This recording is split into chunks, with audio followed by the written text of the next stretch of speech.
So, welcome to our show. This is Fandemonium, and you are our first fan on Fandemonium because we are reviewing the Taylor Swift album. The Tortured Poets Department. I was about to say Society. I still want to call it the Tortured Poets Society. As ambassador of residence for the Tortured Poets Department, I want to extend mine and my chairman's gratitude, Ms. Swift, for extending this meeting today. Period. Now, obviously, Taylor couldn't make the meeting, so she sent you in place to be her spokesperson.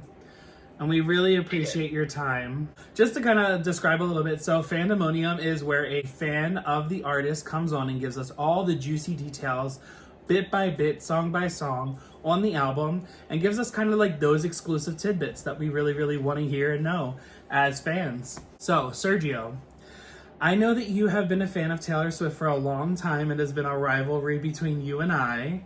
So tell the fans a little bit about yourself. I'm currently living in San Diego. I'm an Arizona native. First time I but experienced Taylor Swift was the 1989 World Tour in Glendale, Arizona. Period. I went with my friend Krista, and I had listened to her music. You know, I knew the big hits, Love Story, Blank Space, so on and so forth. But just seeing the kind of performances that she puts on live really drew me in and made me appreciate her as a showman. Right. And the theatricality that she puts into it. Very nice. Now, how about you? You have some history in music. I used to sing with the Phoenix Gay Men's Chorus. I've co-written with you. I've done several different avenues of entertaining. Yes. You also have a degree in music and engineering. I do not. That is you. No. You do, because you helped me a lot. You helped me a lot with my degree. It's a shared degree, then. It's a shared degree, yes, exactly. A third degree. I'm not a third degree. Fuck you, bitch. So let's dive into the album. Now, what I would like you to kind of tell us is, like, how is this a departure from Midnight's? Or really any of her previous music. So, mostly from what I have seen from other Swifts, that's kind of what we have garnered. It hasn't been necessarily confirmed verbatim by the chairman, but this is like almost an antithesis to her album Lover. Doesn't necessarily relate to Midnight. Lover was an album that was primarily about Joe Alwyn, and it was very pop, bright, bubbly.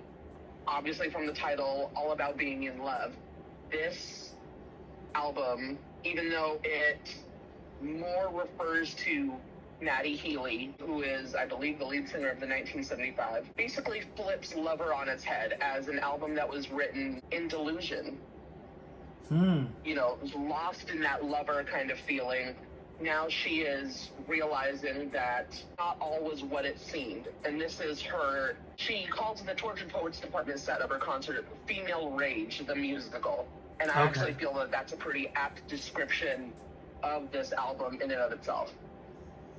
That's actually pretty, like, saying it from that perspective and kind of like, I don't really know Lover. I never really dove into Lover as much, but I do know a couple of the songs from it. Mm-hmm. And hearing that it kind of flips Lover upside down gives me a different perspective now to want to listen to it again from that perspective. That's really weird. Can you tell me why this album seems like such a period piece from the writing standpoint?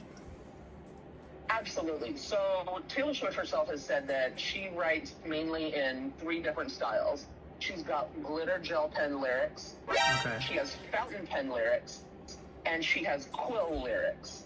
Glitter gel pen obviously is going to be your more pop, bubbly, like Blank Space to Shake It Off. The fountain pen is going to be a little bit more serious, like All Too Well or The Last Great American Dynasty. Her quill lyrics are the ones that are absolutely just heartbreaking when she starts to use this vocabulary that includes words that you don't ever really see in pop music.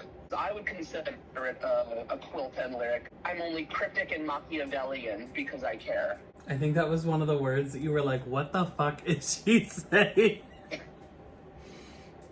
Yeah, I'm pretty sure that was the lyric too. From a fan standpoint, How does this album differ to you than the rest of the albums? It differs for me because I don't necessarily hear any radio hits, personally. Okay. It's very diaristic, very stream of conscious. She features with some people that I don't think I've listened to on purpose, like Post Malone and Florence and the Machine.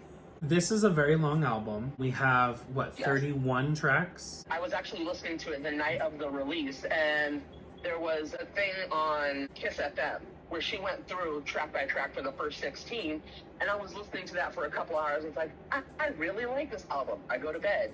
I wake up. Oh my God, there's a whole other half now. And I was like, Oh, shit. what? So I went on Spotify and listened to the other half, and I was like, this is absolutely insane. That was like zero promotion. Something that I kind of was thinking about and what I wanted to ask was, I guess then, is there any much of a difference between the two albums then, from the first one to the second one? Like, is there a difference in sound? Is there a difference in lyrics?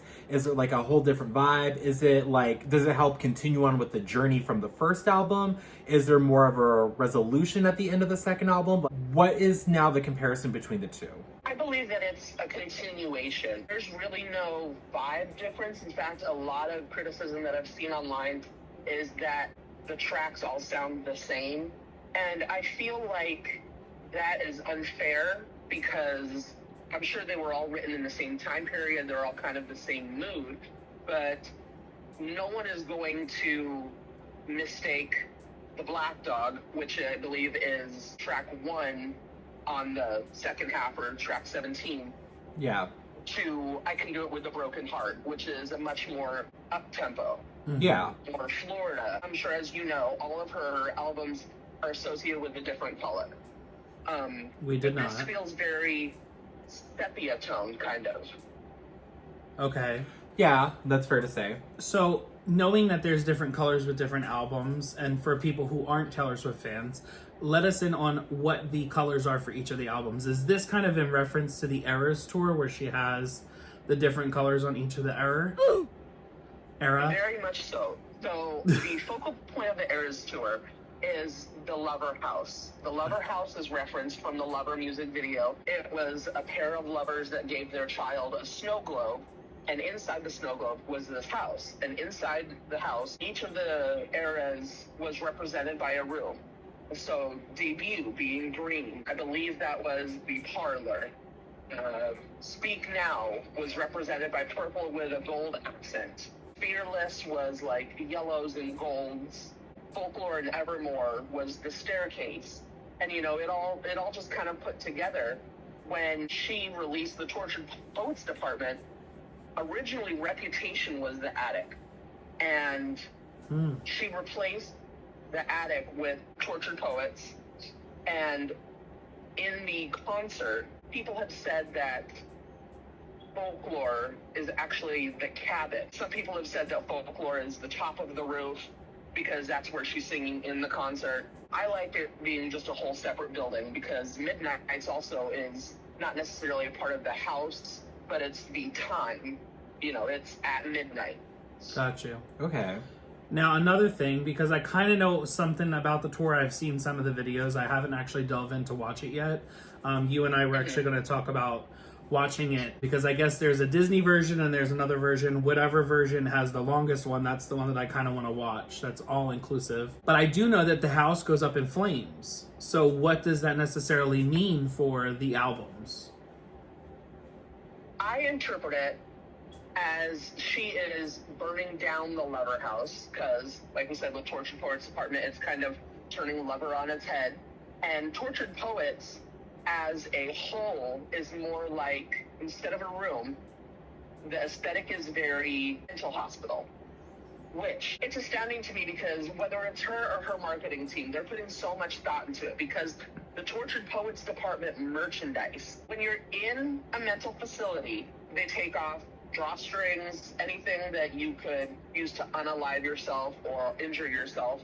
And her joggers and sweatpants have no drawstrings whatsoever. It's all elastic. Wow. And that is something that took some forethought to kind of like envelop and give you a full experience into this era. That's really cool, actually. Yeah, I do like that. If we're gonna compare this album to Lover, when was the time frame of writing the songs for Tortured Poets Department versus the time of Lover, and why are we getting these emotions and these thoughts now versus then? So I couldn't say for sure when all the writing was done. I do know that some of it was being written during the Eras tour. Because, for example, her song, I Can Do It With a Broken Heart, it's all about performing and smiling and having to do all this while your kind of world is crumbling around you. Specifically reflected in the lyrics, it's camera smile, in stilettos for miles. He said he'd love me all his life, as the crowd was chanting more. It's very much all about performing and doing this world tour while there's so much going on behind the scenes with your personal life that no one even realizes is going on. Right. And just trying to hide it for the sake of the fans. Got you. The other thing is, what do you think our favorite songs would be off of the first half of the album? I Can Do It With a Broken Heart. It's not I Can Do It With a Broken Heart. Probably Florida. Okay, so you got hers. Yeah. Which is... Yeah, on the Broken Heart one. That's my favorite I Can Do It song. With a Broken Heart. Yeah. Mine is actually track 3, My Boy Only Breaks His Favorite Toys. So at this point, we're going to go ahead and dive into the album. So the first song that we open up with is Fortnite. And anytime she swears, I just... Yeah, the fact that she even swore on this album, I was like, what the fuck? Like, Taylor who? Female Rage the Musical. Like, bring it. Let's go. But this is also the first album that she did use vulgar language, right? No, she also did it in Midnights, and I believe there are a couple instances in Lover. One thing before we move on to the next one, I did want to let you know that there was an AI version of what Fortnite was supposed to be that was going around TikTok. It actually got pretty viral. If you want to tag him below, Max Lang was the one who created it, and the collective was just screaming for a full version. And he actually released it, and it's on all platforms now. It's on Spotify, YouTube. It's absolutely insane. I loved it. Like, I downloaded it, and I've played it at least once a day, just because it's such a good song. And to think that it was created with AI, nuts. Absolutely nuts. So tell us a little bit about Fortnite. Tell us some kind of like fan insight, why this song was created, why it was picked as the first single and the lead single. Also, you know, Beyonce does have Post Malone on her album, so that kind of rivals with this going out as the first single right before her album dropped. I wish I knew more about it, just because I love songs that tell a story. She obviously did not actually have an affair. I would very much like to know how this correlated with stuff in her real life. Because as we know, you write about what you know. So the songs are stemmed from situations or specific people. And I feel like when we know that, we get a bigger context into how the song fits, how it relates, and we can draw deeper meaning. A lot of Swifties say that that's not important. You know, it's not important to know that Back to December was written about Taylor Lautner. You know, you can draw your own emotional conclusions to that. I think that that's part of her game, because obviously Taylor Swift had no problem name checking in the beginning, from Teardrops on My Guitar, Drew, Hey Steven, you know, these people with very real names that she was like, hey, this is who it's about. And now she's just leaving Easter eggs for us to go down rabbit holes for. Got it. Okay. And why do you think that this was released as the lead single of the album when Beyonce also had Post Malone on her album? As far as it being the lead single, I'm interpreting it as the lead single because it is a kind of a signifier of what the rest of the album is going to be like. All the songs are kind of stories, and, you know, Fortnite gives you a good primer or a baseline to what you're going to hear. Okay, so we're going to jump into the second song, which is the title of the album, The Tortured Poets Department. So I just want to know why. And from your standpoint, you know, you help write music with me. You've written music on your own. From the standpoint of a writer and a producer, why did she not swell in that? Like, she didn't like take a moment to just like breathe that moment in on the end of that bridge. Like it felt like it was like so fast going right into the next part of it, and I was like, we had such a beautiful moment there, and I feel like we just dropped it. I feel it is very not alliterative, it's very indicative of how her life was at the moment of writing. You know, it's one thing after the other, and there's no time to stop. And, you know, gotta keep writing, gotta keep performing, gotta keep doing this, gotta keep doing that. So there's not really any breathable breaks that I have heard in the album. You know, it's all very just on to the next one, on to the next one. Even in slower songs like Guilty as Sin, which is my personal favorite, you know, she gets the bridge. Me personally, I absolutely love an inspirational upward key change, as you know. Oh, we know. None of that to be found. None of that. But she doesn't really, and that's why I say it's more diaristic and stream of consciousness. There's not that, okay, what's really going to get the people going? I feel like she just wrote this all down in a book and wasn't thinking verse, chorus, bridge, I'll take a pause here. You know, it's just the next piece, just building it. Okay. I guess I'm starting to find a little bit more of an appreciation for this now. You know what I mean? Like from his standpoint. Yeah, like starting to get into the mind of the work and the artist. And I guess I kind of wanted to piggyback what you said. She was writing this in her own perspective of a situation and a scenario. I do get that a lot of this feels like it's very cinematic. There's a lot of like storytelling that goes on in a lot of the songs. I would very much agree with that. The thing is, I think that this kind of delves into the realm a lot of fantasy, but there is some truth in that fantasy in terms of this was a situation or scenario and this is what she felt in that or what she saw and just kind of exaggerated and played into that. You know what I mean? I feel like that's kind of where we're getting, because from Fortnite, I almost want to say that you kind of get this, like, the insanity of kind of the checking in and say, like, this is like a, what is it? Insane asylum. Yes. That's like the checking in moment, and like that's where like you're kind of working on and dealing with the emotions at hand. Right, which is what you do when committed to a facility. You know, you are doing therapy, you're breaking apart situations, and you're figuring out what happened and why things happened, and really doing that introspection and soul searching. Yeah. And I definitely feel like this is how she is working through her therapy. Okay, yeah. No, I agree. I still have a problem with the lyrics and the language, but I mean, listen, if that's how she want to write, then that's just how she want to write. I will say this though, I think we can all agree, like, not a lot of the music on here is like radio friendly, and like, you know, if that wasn't her intention, by all means, like, I can at least respect that. I feel like she could literally release an album of her singing the phone book, and it's gonna sell. So the Tortured Poets Department, why was that also not the first song on the album? Because I don't feel it's the exception, not the rule. Tortured Poets Department is not signified of what the rest of the album sounds like. True. I think with Fortnite, you know, you kind of get what the whole album is going to be once you listen to it, but then following it up with the Tortured Poets Department, you're like, oh, there's different vibes throughout. And I think that prepares you mentally to listen to the rest of the album. Okay. Do any of these songs correlate with a specific song, like song to song on Lover? Are any of these a callback? Okay, so some of them have correlations. Okay. Like in 1989, there was a song called The New Romantics. Okay.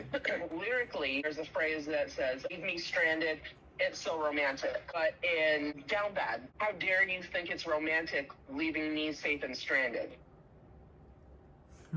Oh, okay. So she definitely references her own material in the music. Whether that is a conscious choice, I could not say. Going on to the album, knowing that she is one who loves to Easter egg a bitch, like it is motherfucking Easter every day of the year.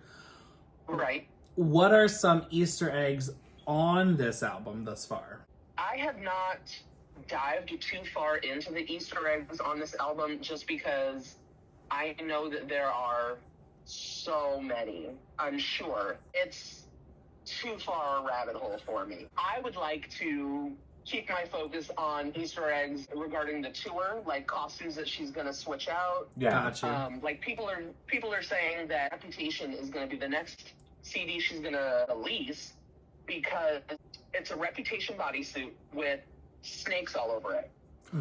But the outfit is starting to shed. The snakes are all in red sequins, but people are noticing that there's like tulle covering the red sequins, or like the sequins are falling off, or they're bare in patches.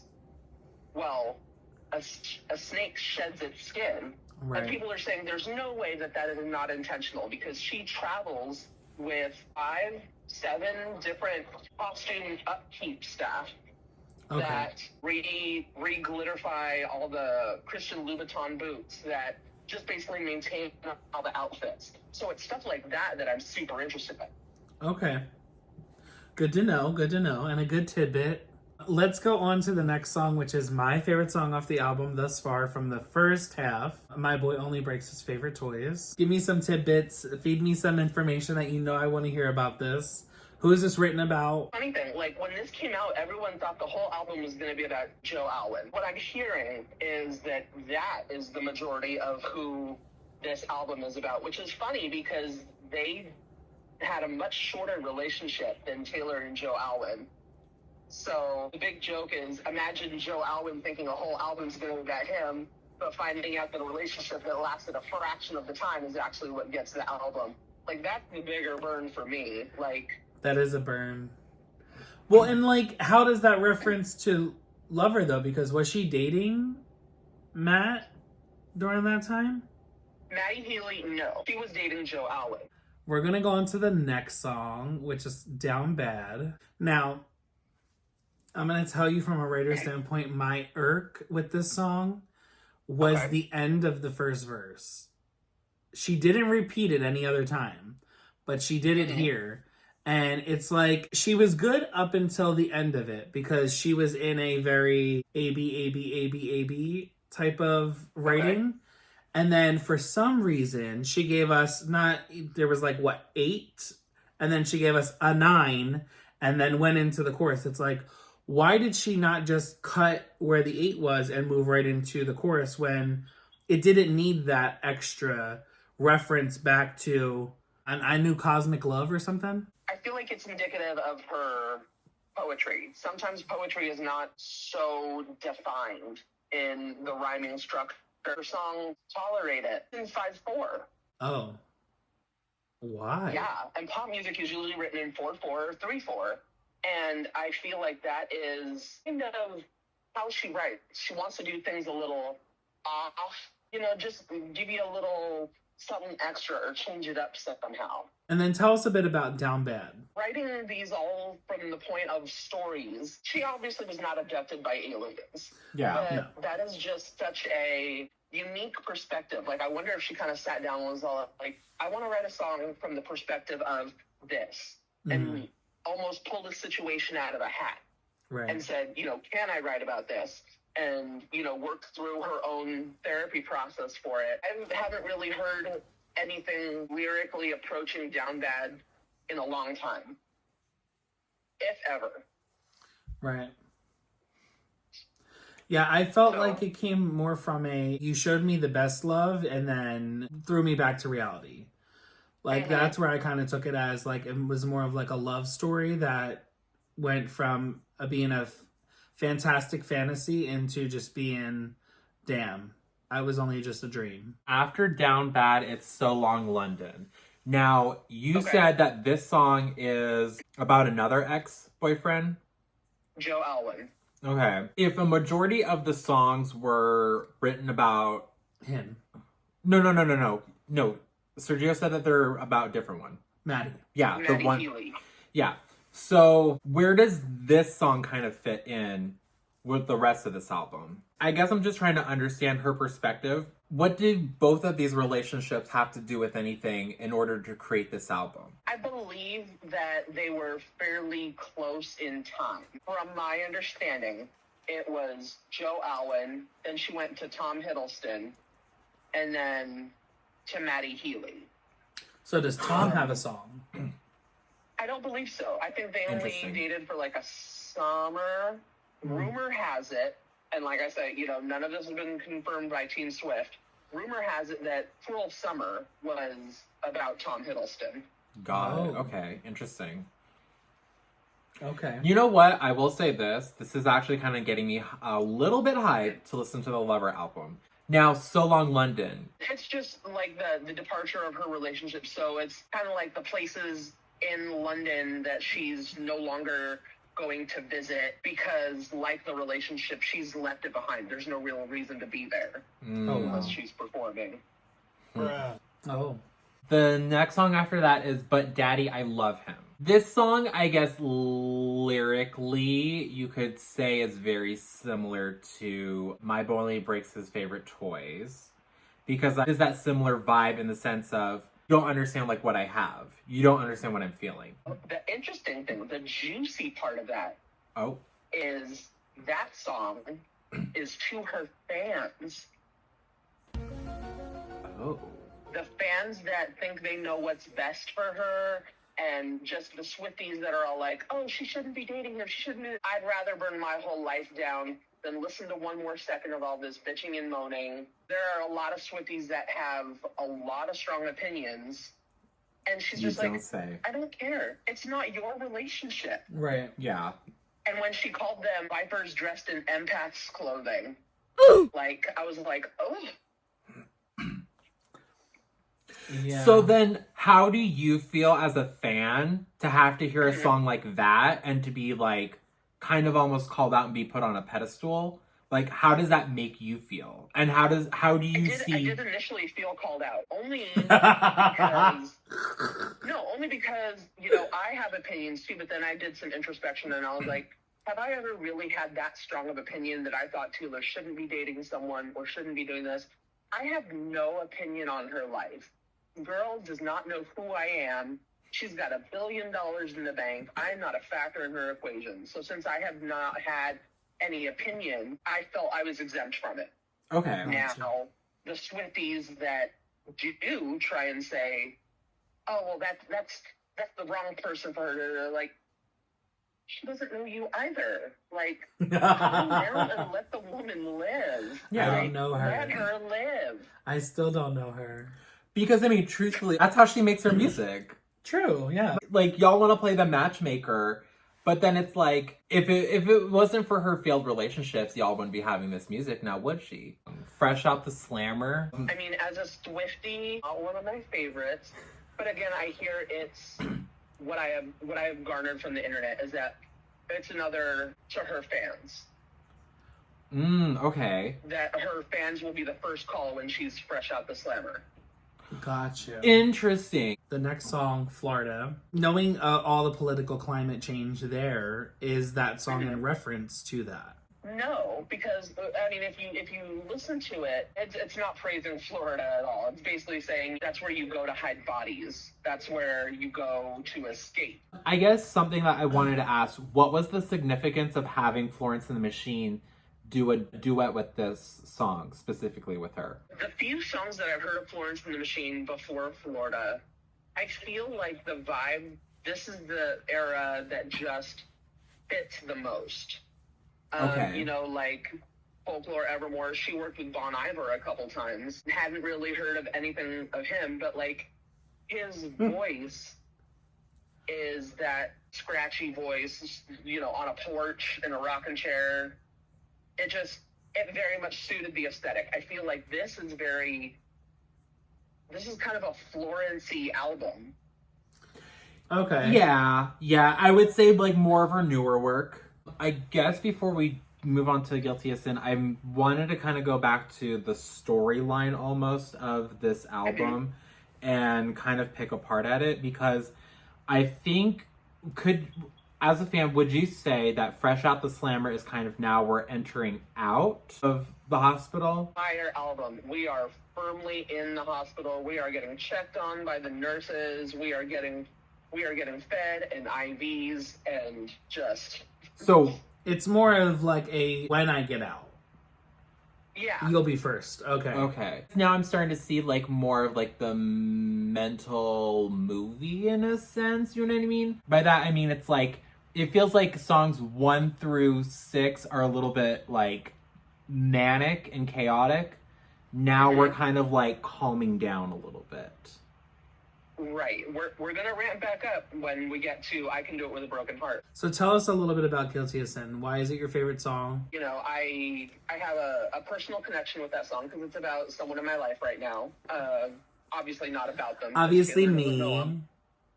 Obviously me. Obviously me. Okay. But it's funny because she got a lot of hate for this song as well, because the ultra Christian Swifties think that she is making fun of God because of the bridge for this. I choose you religiously.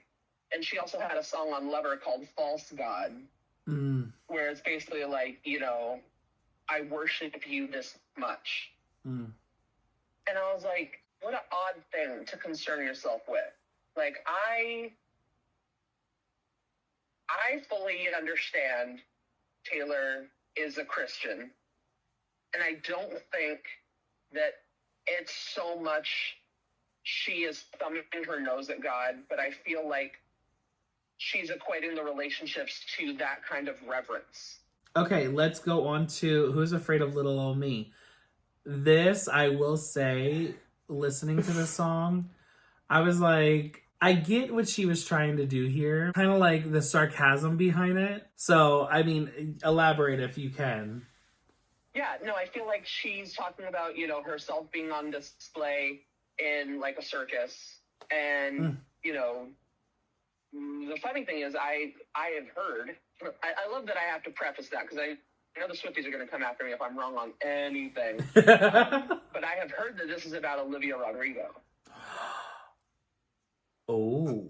Because I guess she had a song or an album called Vampire. She has a song called Vampire. Yeah, she does. It's on the Guts So I album. leaped from the gallows and I levitate down your street. Wait, what? Don't worry, folks. We took out all her teeth. Oh, damn.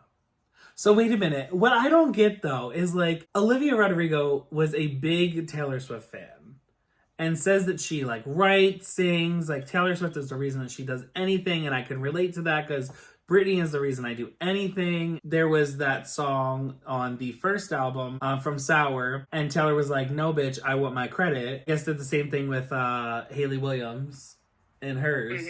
Misery Business. And that's when Olivia Rodrigo fell off my radar. I was like, I can't, because as a songwriter, like, I know the effort that's put forth into writing songs, and these songs are far too similar. Like, come on. If the rest of the world is saying, give the artist credit, and you are then compelled to do so because everyone is saying it, like, girl. A lot of people were saying that Taylor has done this before with other people's music and hasn't necessarily credited them either because of the interpolation. As a fan, you know, do you necessarily behead the girl, did this one wrong thing, or do you kind of look at it as like, oh, she's a fan, you know? Once is a mistake, twice is a choice. So I don't vilify Olivia Rodrigo. I just don't really listen to her. So now it's, I can fix him. No, really, I can't. So I guess, and then this is going to be very interesting because of the song after that. Would you say then that I Can Fix Him is like a bit of a relapse?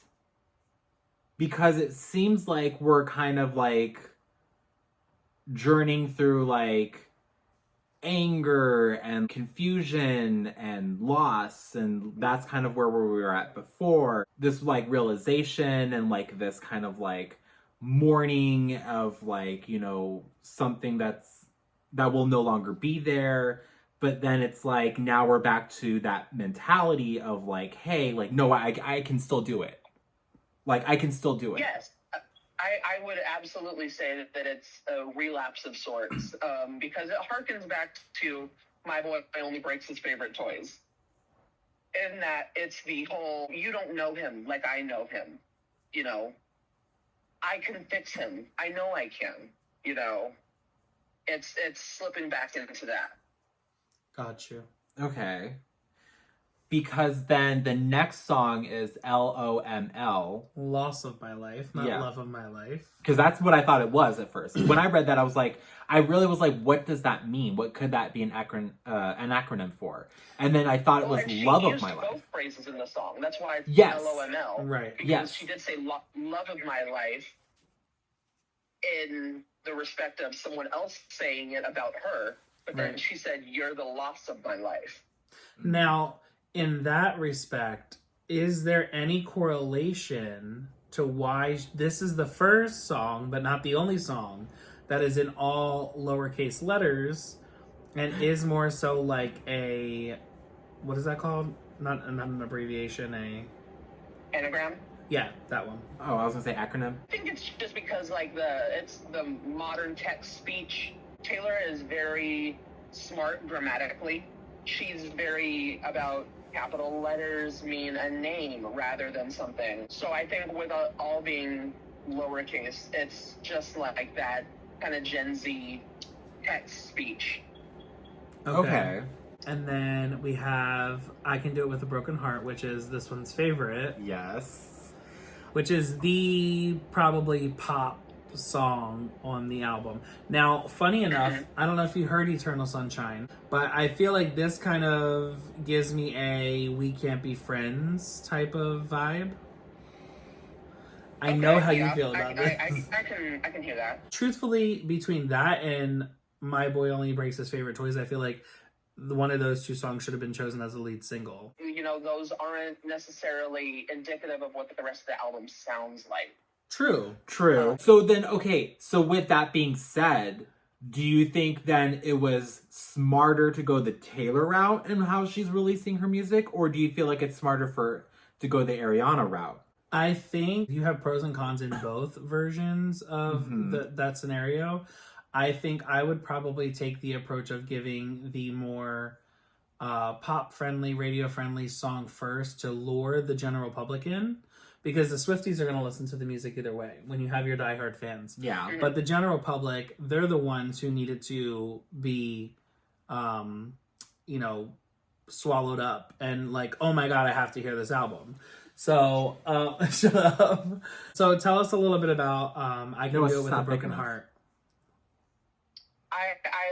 I love that song because, like I said, she makes the communal feel personal. None of us can relate to selling out stadiums and seeing, 76,000 people with their flashlights on us. But we all know what it's like to have a severe breakup, and the next day you've got to go to work, and you've got to do your job, and do your job well, and you have to pay rent, and you've got to do all this stuff, and you can't fall apart. Right. Yeah. She does the exact same thing, but she just does it on the national stage. In front of everyone. And the fact that it's in front of everyone, it's got to be so much more like a tightrope. Yeah. That's very true. All right, so we're coming up towards the end of the album. The last bit is going to be track 14, The Smallest Man Who Ever Lived, which I absolutely do love this song. I feel like it told a great story. Kind of give us some information about this. Which man is it? I'm going to say this is about Joe. I just feel like there's more venom in this song. Oh, and I feel like with Maddie Healy, there was more yearning, the wanting to help him. I think those are Maddie's songs, and Joe is just, I'm mad. You know, and I feel like the reason that the album is named the Tortured Poets Department is because I guess Taylor found out he was in a group chat with some other friends, and it was the Tortured Men's Department. And so she saw that and she's like, "Oh, you think you're funny? Okay." Damn. So I feel like in relation to that, that's why there's more venom towards Joe. Okay. Instead of, you know, sadness. Gotcha. Well, wait, real quick before we keep going on, because there's also another lyric in here that I really like. Were you sent by someone who wanted me dead? Did you sleep with a gun underneath our bed? Were you writing a book or a sleeper cell spy? In the 50 years, will this all be declassified? And you'll confess why you did it, and I'll say good riddance, because it was all sexy once it wasn't forbidden. I would have died for our sins, instead I just died inside. And you deserve prison, but you won't get time. You'll slide into inboxes and slip through the bars. You crashed my party and your rental car. You say normal girls were boring. That seems like, I mean, the venom. The venom. Yeah. She was absolutely. pissed. But it's like all a bunch of unanswered questions. And as a fan, you know, obviously this part of the song, coming from a songwriter's perspective, you have to really feel for the artist. You have to really feel like, oh my God, they'll never get these answers. And I can relate. Right. Like, I'm a person who needs closure in relationships and stuff like that. And if I don't have closure, I'm just going to spiral. And I don't think she's going to get that. After that, The Alchemy. Now, this was one of your favorite songs, right? Not really. Okay. I feel like, if I remember correctly, The Alchemy is a positive song. So that's why I am more apt to believe it's about Travis. So I then, can see that. let me ask you this then. So do you feel like we're still in the hospital, or do you feel like we've already gotten out at this point? No, we're in for 31 tracks, right? Yeah, we are in for 31. We Oh, don't yeah. leave Oh, the room okay, until so- the next album is dropped. Yeah. Oh, so even like the next album is still like, we're still in there. Yeah.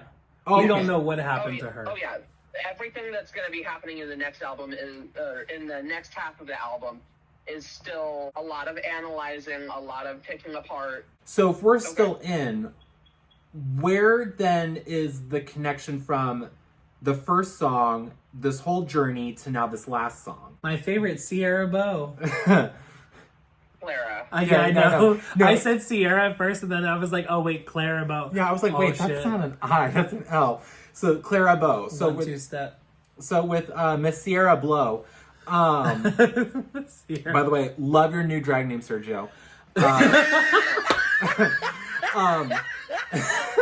So I guess that's kind of what I wanted to say. Like, where does this all fit now from just as the first album, Fortnite, to this whole journey, to now Clara Bow, to now then we're getting the second act. Where is all this now fitting in with each other? Okay, so I would equate it to like AA. How, you know, when you hit so many milestones in sobriety, you get a chip. I feel like, I like Doritos. yeah, we know that's why your boobs are broken. Just the right feel one. Like when we hit guilty as sin, that was her first chip. You know, that was, I've worked through enough therapy to be like, all right, it was all in my head. Alchemy is another chip, you know, of, okay, those past relationships, yeah, I was kind of missing the mark, and now I think I've hit it right. And I mean, to finish it off, Clara Bow, how do you feel like this shaped the album to end on this note? I mean, when you listen to the album in full, of what you thought was full, and this is where you are, how do you feel about the song, and how do you feel like it ended the first half? I think it ended it well, especially because the phrase "it girl," Clara Bow was the first "it girl," because she was in a movie called The It Girl, or It or The It Girl. It was one of those two. But she was a 1930s starlet, and you know, she referenced Clara Bow, Stevie Nicks. She even name checks herself because they are all at the height of their fame. They were the It Girl, and you know, equating herself to these people, like how the record industry will tell them, "Oh, you're amazing. You know, this city is awash with fake people, but you're the one real thing that we have." Right. You know, and it's the lies they tell you to get you to play ball. Yeah. It's funny you say that because when listening to this song, when we got to the end, it gave me a nod back to a song that I absolutely love by Pink, in reference to the verse where it says, "LA told me you'd be a pop star. All you have to change is everything you are. Tired of being compared to damn Britney Spears. She's so pretty, that just ain't me." And it's like, the industry does this constantly to women. You're the it girl. You're the it girl. You're the it girl. Every label's doing this, and they're pitting them against each other. And I feel like in this song in particular, she was kind of like, I understand the game that they sold me. And I raise you 2 points. Check me. And it's like, how many times on American Idol have you heard, "I just want to be the next Kelly Clarkson. I want to be the next Carrie Underwood." What's wrong with being the first you? You say this to me all the time. You say that to me all the time. That's so funny too, because yes, relatable. But I mean, I guess it's also the admiration and the success, and to be able to see the connection that you have with those specific stars, of like why you relate to them and why you want to be like them. But I do agree. I think, you know, being your own self and your own person is more authentic in every way, shape, and form than being a 3%. copy and paste. But but yeah, so we're now done with the album. And first half. The first half, yes. Yeah. And we really do appreciate your time. I think you gave us a bit more than what we needed, and we really appreciate it because the fans will too. Yes. Love it. Thank you guys for having me. Of course. Bye. Bye-bye.